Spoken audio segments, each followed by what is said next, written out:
మన ప్రభువును మన రక్షకుడైన యేసుక్రీస్తు శుభనామములో మీ అందరికి కూడా క్రిస్మస్ శుభాకాంక్షలు తెలియజేస్తూ ఉన్నాను. పరిశుద్ధ బైబిల్ గ్రంథములో నుండి యెషయా గ్రంథము 9వ అధ్యాయం 6వ వచనం. ఏలయనగా మనకు శిశువు పుట్టెను, మనకు కుమారుడు అనుగ్రహించబడెను, ఆయన భుజం మీద రాజ్యభారముండును. ఆశ్చర్యకరుడు, ఆలోచనకర్త, బలవంతుడైన దేవుడు, నిత్యుడగు తండ్రి, సమాధానకర్త అధిపతి అని అతనికి పేరు పెట్టబడును. దేవుడు తన పరిశుద్ధ వాక్యం మన కొరకు దీవించునుగా. ప్రభునందు ప్రియులారా, 2023 సంవత్సరాల నుండి ప్రపంచమంతా కూడా క్రిస్మస్ పండుగను జరుపుకుంటూ ఉంది. ఆచారంగానో, అలవాటుగానో, అనాలోచనగానో మనుషులు దీన్ని చేస్తూనే ఉన్నారు.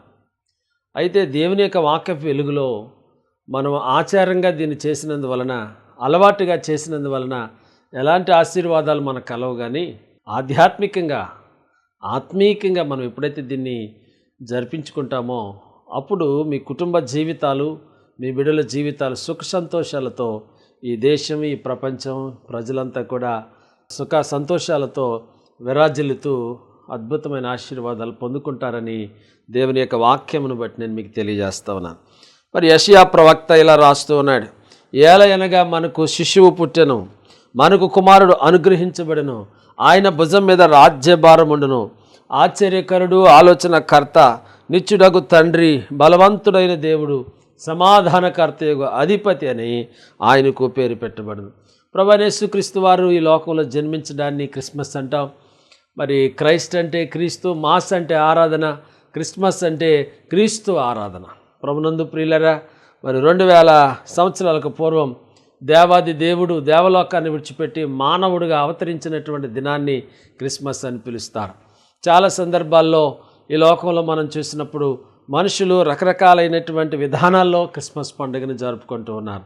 మరి ఈ దినాల్లో చాలా హడావిడిగా క్రిస్మస్లు మనం చూస్తూ ఉంటున్నాం. మెన్స్ క్రిస్మస్ అని, ఉమెన్స్ క్రిస్మస్ అని, చిల్డ్రన్స్ క్రిస్మస్ అని, పాస్టర్స్ క్రిస్మస్ అని, షెపర్డ్స్ క్రిస్మస్ అని, ఈ విధంగా రకరకాలైనటువంటి విధానంలో హడావుడిగా ఈ క్రిస్మస్ సంబరాలు జరుపుకుంటూ ఉంటున్నారు, మనం చూస్తూ ఉంటున్నాం. కానీ క్రిస్మస్ తాత ఒక ప్రశ్న అడుగుతూ ఉన్నాడు. క్రీస్తు జన్మించెను ఈ లోకాన అందరికీ, క్రీస్తు ఉదయించెను నీ హృదయంలో ఎందరికీ అని. కాబట్టి ఆచారంగానో, అనాలోచనగా జరుపుకునేందువలన మనం ఎలాంటి ఆశీర్వాదాలు పొందుకోలేం. కానీ ఆధ్యాత్మికమైనటువంటి దేవుని యొక్క వాక్యపు వెలుగులో దీన్ని మనం జరుపుకున్నప్పుడు ఉన్నతమైన, అద్భుతమైన ఆశీర్వాదాలు మనం అనుభవించగలం. పరిశుద్ధ లేఖన భాగాలను మనం చూసినట్లయితే మరి యెషయా ప్రవక్త ద్వారా మరి అనేకమైన విషయాలను మనము చూస్తూ ఉంటున్నాం. ప్రభునందు ప్రియులారా, మనం గమనిస్తే మరి ఈ లోకంలో గవర్నమెంట్ వారు కూడా వారి అధికారులు క్రిస్మస్ జరుపుకుంటున్నారు. కొంతమంది సేవకులను పిలుస్తూ ఉన్నారు. ఈ విధంగా మేము కూడా క్రిస్మస్ని సెలబ్రేట్ చేసుకుంటున్నాం అనేటువంటి సందేశాన్ని మనుషులందరికీ పంపిస్తూ ఉన్నారు. ఈ దినాల్లో లోకంలో మనం చూసినప్పుడు కొన్ని పండుగలను కొంతమంది మాత్రమే జరుపుకుంటారు. కొన్ని కులాల వారు మాత్రమే, కొన్ని మతాల వారు మాత్రమే, కొన్ని దేశాల వారు మాత్రమే, కొన్ని రాష్ట్రాల వరకు మాత్రమే కొన్ని ఫెస్టివల్స్ ఉంటాయి. కానీ క్రిస్మస్ అనే ఫెస్టివల్ ప్రపంచవ్యాప్తంగా మెజారిటీ పీపుల్ జరుపుకునేటువంటిది. కుల మత వైషమ్యాలు లేకుండా క్రీస్తు యొక్క జన్మదినాన్ని పురస్కరించుకొని వారి విధానాల్లో జరుపుకుంటూ ఉంటారు. ప్రభునందు ప్రియులారా, మనం చూసినట్లయితే దైవ గ్రంథంలో దేవుడు బైబిల్ గ్రంథాన్ని మనకు బహుమానంగా అనుగ్రహించారు. మీరు ఆలోచన చేస్తే యేసుక్రీస్తు పుట్టిన రోజు డిసెంబర్ 25 అని బైబిల్లో రాయబడిందా అని చాలామంది మతన్మాదులు సవాల్ చేస్తూ ఉంటారు. ఇంకా అనేక మంది కూడా కొన్ని శాఖల వారు చెప్తూ ఉంటారు. కానీ క్రీస్తు జన్మించాడా లేదా అనేటువంటిది మరి ఆ రోజైనా ఆ డేటేనా అని అంటే అది డేట్ మాత్రం పరిశుద్ధ బైబిల్ గ్రంథంలో రాయబడలేదు.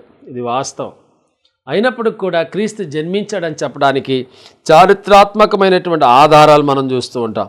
మరి ఈ లోకంలో మనం చూసినప్పుడు ఒక ఆయన ఇలా చెప్పారు, అదేంటంటే Bible is the greatest gift given by the man kind. ప్రజలకు దేవుని యొక్క వాక్యం అనేటువంటిది, పరిశుద్ధ బైబిల్ గ్రంథం అనేటువంటిది దేవుడు అనుగ్రహించినటువంటి ఒక బహుమానం. ప్రపంచంలో దేవుడు మానవాళికి ఏదన్నా ఇచ్చాడు అని అంటే అది ఒక బహుమానం. పరిశుద్ధ బైబిల్ గ్రంథం దేవుని యొక్క వాక్యంలో ఆ విధంగా ఉందో లేదో మనం చూసుకోవాలి. దేవుని యొక్క వాక్యంలో మనం చూసినప్పుడు దేవుని బిడ్డలారా, ఎందుకు యేసుక్రీస్తు ప్రభువారు ఈ లోకంలో జన్మించాలి, ఎందుకు యేసుక్రీస్తు ప్రభువారు ఈ లోకానికి వచ్చారు అని అనేక సార్లు మనకు అనేకమైనటువంటి ప్రశ్నలు మన హృదయంలో వస్తూ ఉంటాయి. Why did come to the Jesus Christ in this world? ఈ లోకానికి యేసు ప్రభు ఎందుకు వచ్చారు? ఈ లోకంలో యేసు ప్రభువారు ఎందుకు జన్మించారు? జన్మించవలసిన అవసరత ఏముంది అనేటువంటిది కూడా అనేక సార్లు మనం ఆలోచన చేస్తూ ఉంటాం. దేవుని యొక్క వాక్యంలో మనం చూసినట్లయితే చాలామంది క్రిస్మస్ అంటే ఎలా ఉంటుందంటే మార్కెట్కి వెళ్ళి ఒక స్టార్ కొనుక్కొని తీసుకుని వచ్చి దాంట్లో ఒక బల్బ్ పెట్టేసి స్టార్ వెలిగిస్తే మన స్టార్ మారిపోతుందని అనుకుంటారు. కానీ కొంతమంది మార్కెట్కి వెళ్ళి న్యూ క్లోత్స్ అనేటువంటివి కొనుక్కున్నట్లయితే న్యూ డ్రెస్సెస్, మరి న్యూ లుక్ అనేది మనం చూడగలుగుతుంటున్నాం. కాబట్టి కొంతమందికి ఆ పిండి వంటలు వండుకొని స్నేహితులను పిలిచి వారికి పంచిపెట్టడం ఆహార పదార్థాలు, అది కూడా ఒక రకంగా మంచిదే. తర్వాత మరికొంతమంది స్నేహితులతో తాగి తందనాలాడి జీవించేటువంటి వారు ఉంటారు. కాబట్టి ఇంత క్రిస్మస్ అంటే ఏమిటంటే క్రీస్తు ఆరాధన. క్రీస్తుని మనం ఏ విధంగా ఆరాధిస్తున్నాం? నిజమైన క్రిస్మస్ అనేటువంటిది ఏ విధంగా ఉంటుంది? యేసుక్రీస్తు ప్రభువారు ఈ లోకానికి ఎందుకు వచ్చారు, ఎందుకు రావాల్సి వచ్చింది అనే విషయాలు మనం కులంకుశంగా దేవునికి వాక్యపు వెలుగులో మనం అర్థం చేసుకోగలిగితే అనేకమైనటువంటి ఆధ్యాత్మిక దీవెనలు మీరు పొందుకుంటూ ఉంటారు. ప్రభునందు ప్రియులారా, మీరు ఆలోచన చేసినప్పుడు క్రిస్మస్ అంటే కేవలం కొత్త బట్టలు ధరించుకోవడం, ఇంకా రకరకాల ఈ విధంగా సెలబ్రేట్ చేసుకోవడం అనేటువంటిదే కాదు. దేవుని యొక్క వాక్యం ఏం బోధిస్తుందంటే, మరి యేసుక్రీస్తు ప్రభువారి గురించి ఆయన పొత్తి గుడ్డలతో చుట్టబడ్డాడు, కొత్త గుడ్డలతో కాదు. ప్రభునందు ప్రియులారా, యేసుక్రీస్తు ప్రభువారి లోకానికి ఎందుకు వచ్చారు అనంటే, మొదటి తిమోతి పత్రిక 1వ అధ్యాయం 15వ వచనం ఇలా రాయబడింది, పాపులను వెతికి రక్షించుటకు యేసుక్రీస్తు ఈ లోకమునకు వచ్చాను. యేసు ప్రభు ఈ లోకానికి ఎందుకు వచ్చారు? Jesus came to this world to be saved all sinners. మనుషులు పాపము నుండి విడుదల పొందలేకపోతూ ఉన్నారు. వారికి ఏదైనా మేలు కలగడానికి దేవునికి నీకు అడ్డంగా వచ్చినటువంటిది ఏంటంటే పాపము, అది సిన్. దేవుని దగ్గరకు వచ్చినప్పుడు నేను సన్, కుమారుడిగా చేయబోతా ఉన్నాడు. అందుకని పాపులను ఆయన వెతికి రక్షించడానికి యేసుక్రీస్తు ప్రభువారు వచ్చారు. పాపులను రక్షించుటకు క్రీస్తు యేసు లోకమునకు వచ్చాను.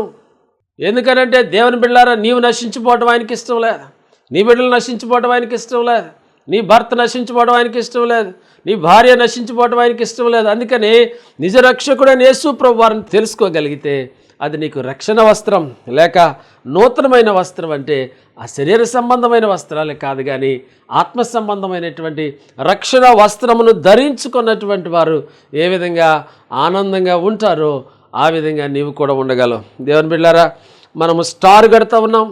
ఆ స్టార్ కట్టడమే కాదు, నీ జీవితంలో నీవు కూడా దేవుని కొరకు ఒక స్టార్గా ఎదగాలి. నీవు కూడా లోకానికి వెలిగివ్వాలి.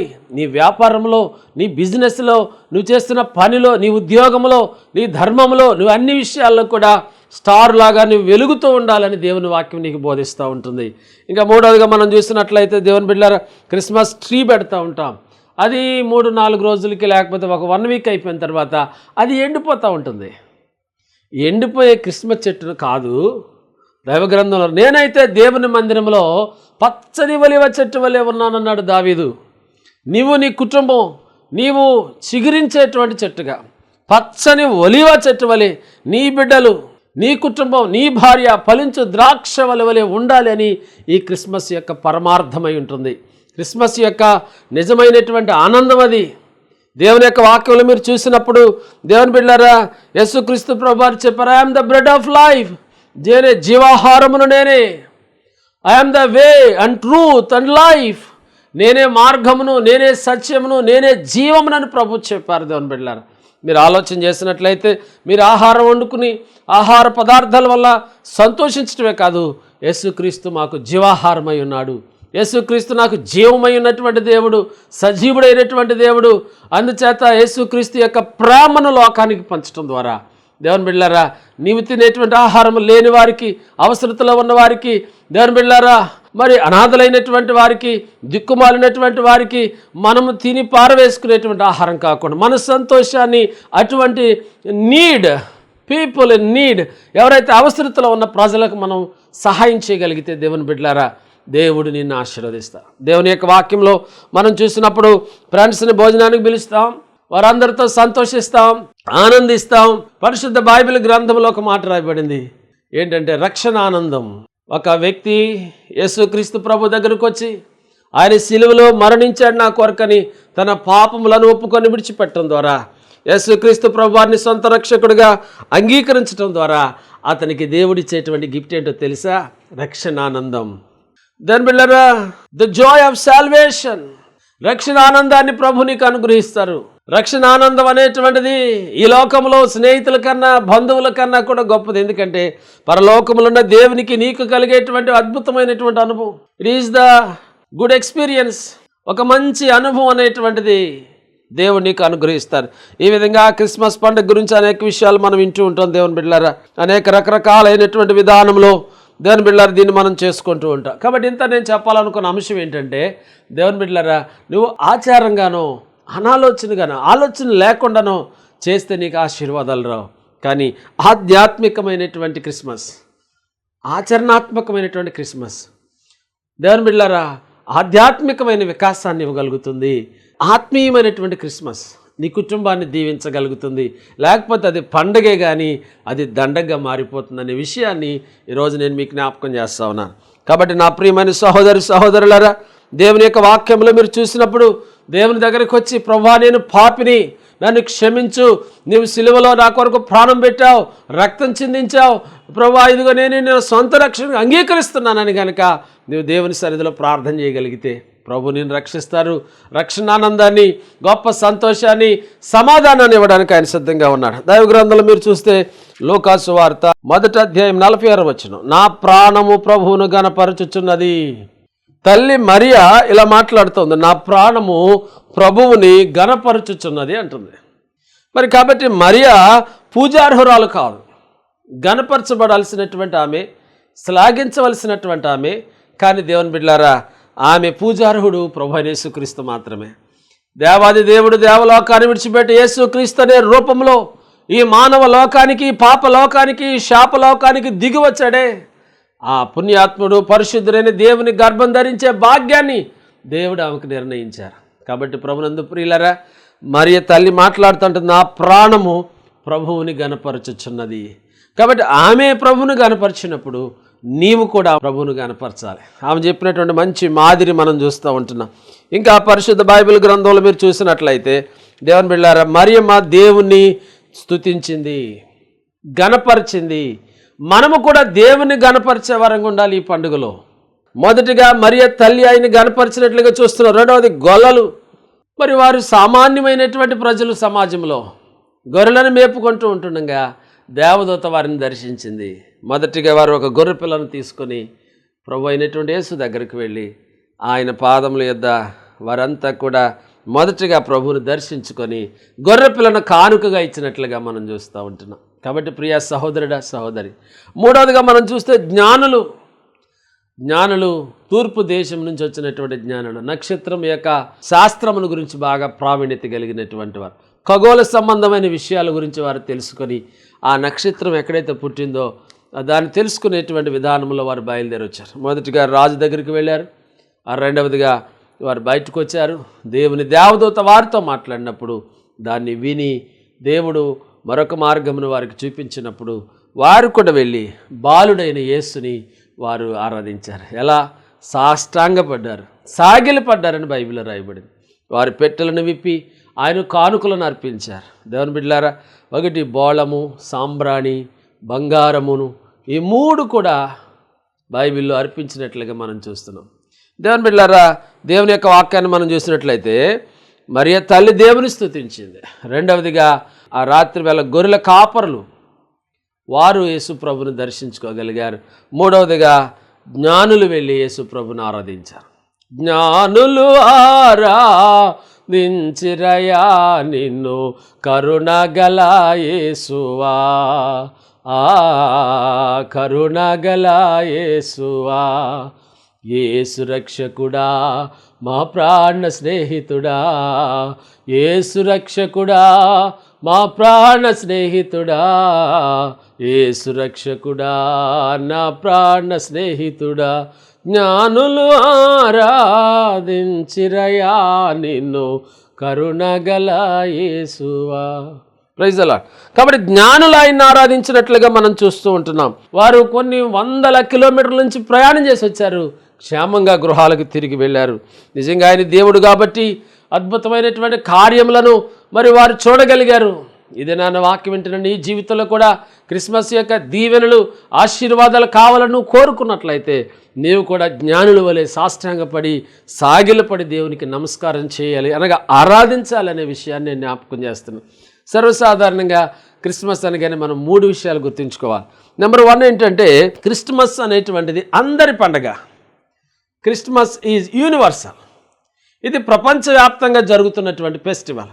రెండవదిగా మనం చూసినట్లయితే హిస్టారికల్ ఫెస్టివల్, చారిత్రాత్మకమైనటువంటి పండుగ. ఒకటి ప్రపంచం అంతటికి పండుగ, రెండవది దేవుని బిడ్డలారా ఇది చరిత్రాత్మకమైనటువంటి పండుగ. ఎందుకంటే ఆయన యేసుక్రీస్తు చరిత్ర కలిగిన దేవుడు. నీవున్న ఈ భూమి మీద ఆయన అడుగుపెట్టాడు 2000 సంవత్సరాలకు పూర్వం. దేవనరుడుగా దేవలోకాన్ని విడిచిపెట్టి ఆయన రిక్తునిగా చేసుకొని తను తాను తగ్గించుకొని నీ కొరకు ఆయన దరిద్రుడిగా, నీ కొరకు సిలువలో పాప శాపగ్రహిగా ఆయన ఉండి నీ మీద నా మీద సర్వ మానవాళి మీద పడుతున్న పాపము నుండి విడుదల అనుగ్రహించడానికి, ఆ పాపములో వచ్చేటువంటి జీతము మరణమును ఆయన అనుభవించాడు. కాబట్టి సిలువలో ఆయన చేసినటువంటి గొప్ప త్యాగం, కలువరిలో ఆయన చేసినటువంటి గొప్ప త్యాగంతో ఈ లోకంలో బూజు పట్టిన సిద్ధాంతాలు, ఈ లోకంలో ఉన్న రకరకాలైనటువంటి మార్గాలు, రకరకాలైనటువంటి వాటన్నిటి కూడా ఆ సిలువ శక్తి ముందు, సిలువ త్యాగం ముందు నిలబడలేకపోయాయి. అందుకే ప్రపంచంలో అనేక మంది ప్రభువుని వెంబడించడం అనేటువంటి జరుగుతూ ఉంది. కాబట్టి నా ప్రియమైన సహోదరులారా, రెండవదిగా చూసినట్లయితే యేసుక్రీస్తు యొక్క జన్మ అనేటువంటిది మరి ఆయన పుట్టడంతో 2 భాగాలు అయిపోయింది. అంటే క్రీస్తు పూర్వం, క్రీస్తు శకం. దాని బిళ్ళారు యేసుక్రీస్తు ప్రభువారు అంటే ఆయన ఏదో ఒక మాయ కాదు. యేసుక్రీస్తు ప్రభువారు కొన్ని వర్గాల దేవుడు కాదు. యేసుక్రీస్తు ప్రభువారు కొంతమందికే దేవుడు కాదు. సర్వసాధారణంగా యేసుక్రీస్తు ప్రభువారు వెనకబడిన వారు దేవుడని, లేకపోతే తక్కువ వారు దేవుడని ఇలా ఈ లోకంలో మనం చూస్తూ ఉంటాం. కానీ Jesus Christ is the royal God in this world. ప్రపంచంలో అత్యున్నతంగా అనేక మంది చేత కొనియాడబడుతున్నటువంటి దేవుడు ఆయన. బ్రిటిష్ వారు పరిపాలన చేస్తున్నప్పుడు వెనకబడిన వారిని, తక్కువగా ఉన్నటువంటి వారిని చూసి వారి హృదయాలు చెలించి దేవుని ప్రేమను వారికి చూపించడానికి, మీకు చదువు లేదు, విద్య లేదు, ఆరోగ్యం లేదు, దైవత్వం లేదు కనుక ఇదిగో మిమ్మల్ని ఎవరు కూడా ఆ గుడిలోకి రానియట్లేదు కాబట్టి ఇదిగో మేము ఒక గుడి కట్టి ఇదిగో మేమైతే గుడిలోకి రానిస్తున్నాం, మీరు వెళ్ళి ప్రభువుని తెలుసుకోండి. బడి, గుడి. అంతేకాదు మీరంతా కూడా ఎక్కడో విలేజెస్లో ఉంటున్నారు, స్లమ్స్లో ఉంటున్నారు. ఇదిగో వైద్యాన్ని వారు తీసుకొచ్చి ఈ విధంగా ఈ 3 పనులు చేయటం ద్వారా మరి వారంతా కూడా ప్రభువుని నమ్ముకోవటం అనేది జరిగింది. అందువలన ఈ పేరు వచ్చింది. కానీ వాస్తవానికి ఆయన సర్వోన్నతుడైనటువంటి దేవుడు, సర్వజనులకు ఆయన దేవుడు, సర్వాంతర్యామి, సర్వవ్యాప్తి యందు ఉండేటువంటి దేవుడు, సర్వశక్తి కలిగినటువంటి దేవుడు, ఎల్ షడాయ్, సర్వ అధికారములు కలిగినటువంటి దేవుడు, సర్వశక్తిమంతుడైనటువంటి దేవుడు. అందుచేత వాక్యం అంటే నా ప్రియ సహోదరులారా, సహోదరి, చరిత్రకారులు యేసు ప్రభు పుట్టాడని ఒక నిర్ణయానికి వచ్చిన తర్వాత క్రీస్తు శకముగా దీన్ని మరి పిలవటం అనేది జరిగింది. ఎన్నో శకాలు ఉన్నాయి. శాతవాహన శకం, మొఘలులు, చోళులు, మౌర్యులు అనేక మంది ఈ దేశాన్ని పరిపాలన చేశారు. ఈ ప్రపంచంలో ఏ శకాన్ని తీసుకున్నా ఏదో ఒక ఇబ్బంది వస్తుంది. అందుకని చరిత్రకారులు, సుప్రసిద్ధమైన చరిత్రకారులు క్రిస్టియన్స్ కాదు, ప్రపంచ చరిత్రలు రాసేటువంటి చరిత్రకారులు ఒప్పుకున్నది ఏంటంటే క్రీస్తు శకము నుంచి మాత్రమే మొదలు పెడితే సరి అయినటువంటి కాలగమనం జరుగుతుంది, లెక్కలు కట్టగలుగుతున్నాం ఈ కాలాన్ని అని అనుకున్నాక వారు క్రీస్తు శకాన్ని వారు చెప్పారు. అదే కొనసాగుతుంది ప్రపంచం అంతా. కాబట్టి మూడవదిగా క్రీస్తు శక పురుషుడు, క్రీస్తు చరిత్ర పురుషుడు, క్రీస్తు కారణ జన్ముడు అనే విషయాన్ని నేను మీకు జ్ఞాపకం చేస్తాను. నువ్వు హిందువైనా, ముస్లిం అయినా, క్రిస్టియన్ అయినా, నాస్తికుడివైనా, హేతువాదివైనా, మానవతావాదివైనా, విమర్శకుడివైనా, నువ్వు ఎవరివైనప్పటికీ సరే ఈరోజు డేట్ ఇస్తే అది క్రీస్తు శకంలోనే పనిచేస్తుంది. నువ్వు కొన్నటువంటి స్థలము, నువ్వు కొన్నటువంటి ఫ్లాటు, నువ్వు కొన్నటువంటి కారు, నువ్వు కొన్నటువంటి విమానం, అది ఏదైనప్పటికీ సరే ఆ డేట్ అనేటువంటి దాని మీద క్రీస్తు శకం మాత్రమే అయితేనే, నువ్వు ఒప్పుకుంటేనే అది నీకు పనిచేస్తుంది. లేకపోతే అది 2000 నోట్ అయినా అది ఏదైనప్పుడు కూడా పనిచేయడానికి అవకాశం లేదు. క్రీస్తు శకపురుషుడు. ఎందుకు ఈ మాట చెప్తున్నానంటే క్రీస్తు జన్మించాడు అని చెప్పడానికి అదొక అద్భుతమైన రుజువై ఉంటుంది దేవుని బిడ్డలారా. ఈ విధంగా యేసుప్రభువారు జన్మతో కాలం 2 భాగాలు అయిపోయిందని మనం విన్నాం. అదే BC AD. దేవుని యొక్క వాక్యాన్ని మనం చూస్తే దేవుని బిడ్డలారా, యేసుక్రీస్తు చరిత్ర పురుషుడనే కాదు, ఆయన సర్వభూమికి రాజు అయి ఉన్నాడు, సర్వాధికారి అయినటువంటి దేవుడు. అంతేకాదు సమస్తమునకు ఆయన ఆది సంభూతుడై ఉన్నాడు. ఈ సమస్తమునకు ప్రపంచములో ఆయన వలన నిర్మించబడిన అంటాడు యోహాను భక్తుడు. అంతేకాదు ఆయన లేకుండా ఏదీ కలగలేదంటాడు. కాబట్టి ఆది యందు ఉన్నటువంటి దేవుడు, ఎల్లవేళ ఉండేటువంటి దేవుడు ఆయన. చివరిగా మనం చూస్తే మూడవదిగా ఆయన ఆధ్యాత్మికమైనటువంటి క్రిస్మస్ గురించి మనం వింటున్నాం. ఆత్మ సంబంధమైన పండుగ ఇది. దేవుని బిడ్డలారా, ఆత్మీయులు చేసుకునేటువంటి పండుగ. ఇలా చెప్పింది యోహాను సువార్త 4:24 దేవుడు ఆత్మ గనుక ఆయన ఆరాధించేవారు ఆత్మతోనూ సత్యముతోనూ ఆరాధించాలి. కాబట్టి దేవుడు ఆత్మ ఉన్నాడు, గాడ్ ఈజ్ స్పిరిట్. దేవుని బిడ్డలారా, కొన్ని సంవత్సరాలకు పూర్వం యేసుప్రభువు వారు జన్మించారు. ఈ భూమి మీద 33.5 సంవత్సరాలు మాత్రమే ఈ భూలోకంలో జీవించారు. 30 సంవత్సరాలు వడ్రంగ వారిని వృత్తి చేశాడు. దేవుని బిడ్డలారా, 3.5 సంవత్సరాలు సువార్త సేవ చేసి ఈ ప్రపంచంలో కొన్ని వేల కోట్ల సంవత్సరాలకు సరిపోయినటువంటి మాటలను, కార్యాలను గ్రంథస్థం చేయించాడు ఆయన. ఇంకా రాయవలసినవి ఆయన చేసిన కార్యాలు ఇంకా మిగిలే ఉన్నాయని చెప్పాడు యోహాను భక్తుడు. అందుచేత ఆకాశము భూమి 2 పుస్తకాలు అయిపోయినా, సముద్రాల నింకుగా మారిపోయినా, ప్రపంచంలో ఉన్న చెట్లు కొమ్మలన్నీ కూడా పెన్నలుగా మారిపోయినా రాయటానికి ఇంకా మిగిలే ఉంటుంది. ఎందుకో తెలుసా? యెషయా ప్రవక్త చెప్తా ఉన్నాడు, ఆయన ఆశ్చర్యకరుడు. His name is wonderful. వాక్యం అంటే నా ప్రియమైన సహోదరుడా, సహోదరి, ఆయన ఆశ్చర్యకరుడు. నీ కుటుంబంలో ఆశ్చర్యకార్యాలు జరగాలంటే, నీ బిడ్డల జీవితంలో ఆశ్చర్యకార్యాలు జరగాలంటే, నీ చదువులో ఆశ్చర్యకార్యాలు జరగాలంటే, నీ ఉద్యోగంలో ఆశ్చర్యకార్యాలు జరగాలంటే, నువ్వు ఆరాధిస్తున్న దేవుడు సజీవుడు, శక్తి కలిగిన వాడని నమ్మగలిగితే, నమ్ముట నీ వలన అయితే నమ్మువానికి సమస్తము సాధ్యమైన దేవుని వాక్యం బోధిస్తుంటుండగా, దేవుని యొక్క వాక్యం ద్వారా నీవు ఆయన హృదయంలో చేర్చుకున్న ద్వారా కలిగేటువంటి రక్షణ సంతోషాన్ని దేవుడు నీకు అనుగ్రహిస్తారు. కాబట్టి నా ప్రియమైన సహోదరుడా, మనము పాపులమైనటువంటి వారంగా ఉన్నాం.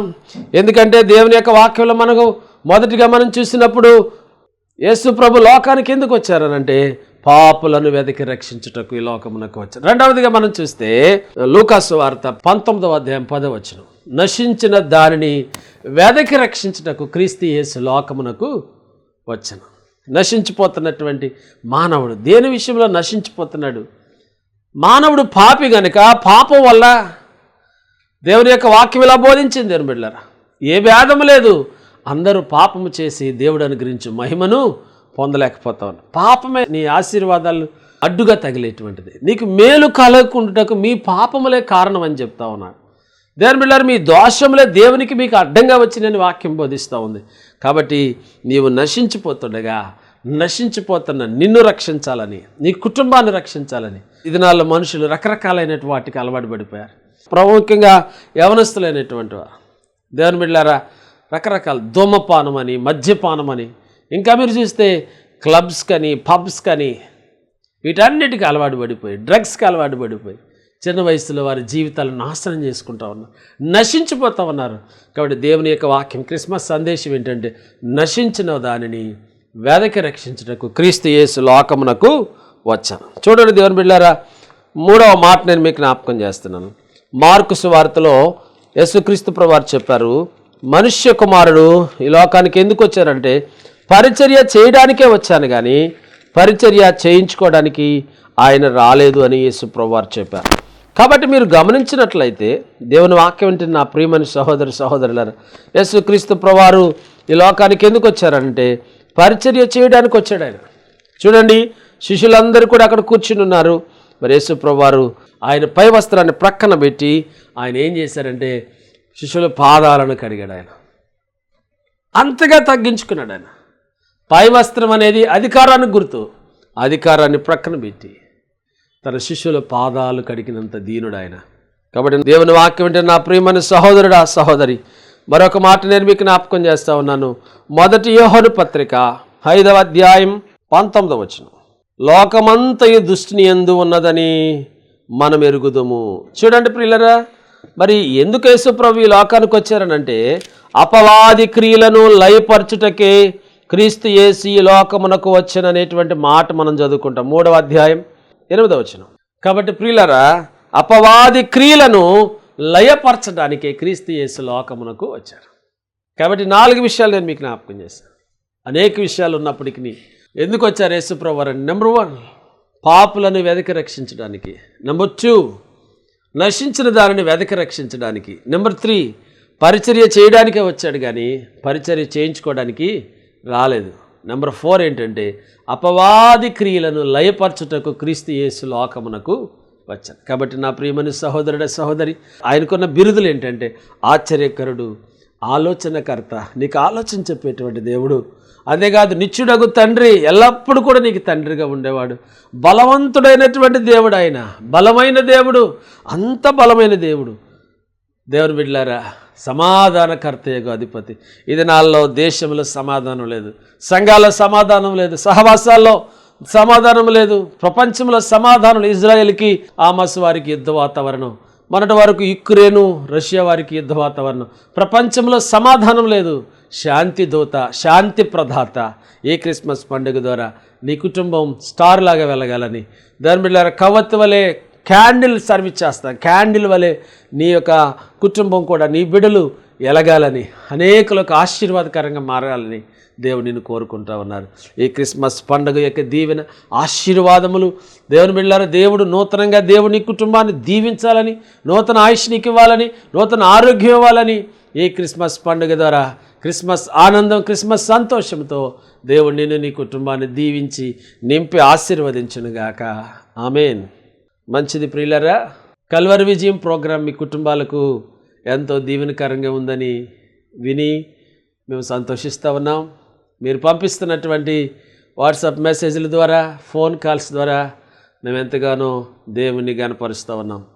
మీ కుటుంబ క్రైస్తవ బిడ్డలైనటువంటి వారికి ఆధ్యాత్మికమైన వికాసం కొరకు, ఆత్మీయ ఆశీర్వాదాల కొరకు ఈ ప్రోగ్రామ్స్ అన్నీ కూడా టెలికాస్ట్ చేయబడుతూ ఉన్నాయి. మీరు కూడా మీ కుటుంబానికి, మీ బిడ్డలు దీవెనకరంగా, ఆశీర్వాదకరంగా ఉండడానికి స్క్రీన్ మీద వస్తున్నటువంటి ఫోన్ నెంబర్లను సంప్రదించండి.